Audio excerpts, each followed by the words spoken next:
आज का बाइबल का वचन यिर्मयाह का ग्रंथ अध्याय 20 वचन 10 से 13 और यूहन्ना का सुसमाचार अध्याय 10 वचन 31 से 42 तक। यिर्मयाह का ग्रंथ अध्याय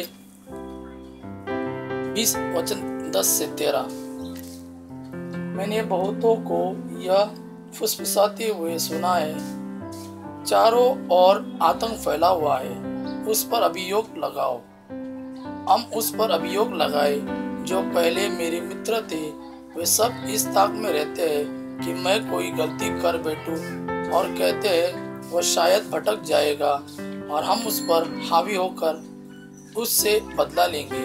परंतु प्रभु एक पराक्रमी शूरवीर की तरह मेरे साथ है। मेरे विरोधी ठोकर खाकर गिर जाएंगे, वे मुझ पर हावी नहीं हो पाएंगे और अपनी हार का कटु अनुभव करेंगे। उनका अपयश सदा बना रहेगा। विश्वमंडल के प्रभु, तू धर्मी की परीक्षा करता और मन तथा हृदय की ताहा लेता है। मैं अपने को तुझ पर छोड़ता हूँ, मैं देखूंगा कि तू उन लोगों से क्या बदला लेता है। प्रभु का गीत गाओ, प्रभु की स्तुति करो, क्योंकि वह दरिद्रों के प्राणों को दुष्टों के हाथ से छुड़ाता है।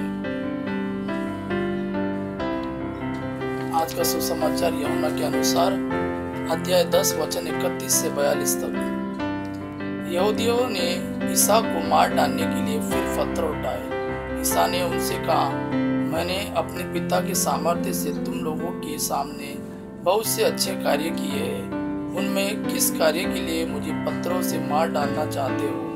यहूदियों ने उत्तर दिया, किसी अच्छे कार्य के लिए नहीं, बल्कि इस निंदा के लिए हम तुमको पत्थर से मार डालना चाहते हैं, क्योंकि तुम मनुष्य होकर अपने को ईश्वर मानते हो। ईसा ने कहा, क्या तुम लोगों की संहिता में यह नहीं लिखा है? मैंने कहा, तुम देखते हो जिनको ईश्वर का संदेश दिया गया था। यदि संहिता ने उनको देवता का और धर्मग्रंथ की बात टल नहीं सकती, तो जिसे पिता ने अधिकार प्रदान कर संसार में भेजा है, उससे तुम लोग यह कैसे कहते हो, तुम इस निंदा करते हो? क्योंकि मैंने कहा, मैं ईश्वर का पुत्र हूँ। यदि मैं अपने पिता के कार्य नहीं करता तो मुझ पर विश्वास न करो, किंतु यदि मैं उन्हें करता हूँ तो मुझ पर विश्वास नहीं करने पर भी तुम कार्यों पर ही विश्वास करो, जिससे तुम यह जान जाओ और समझ लो कि पिता मुझ में है और मैं पिता में हूँ। इस पर उन्होंने फिर ईसा को गिरफ्तार करने का प्रयत्न किया, परंतु वे उनके हाथ से निकल गए।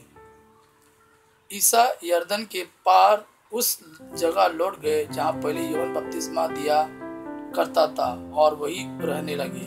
बहुत से लोग उनके पास आए।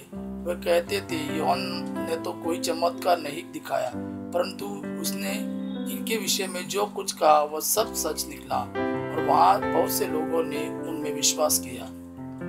ये प्रभु का वाणी है। प्रभु को धन्यवाद।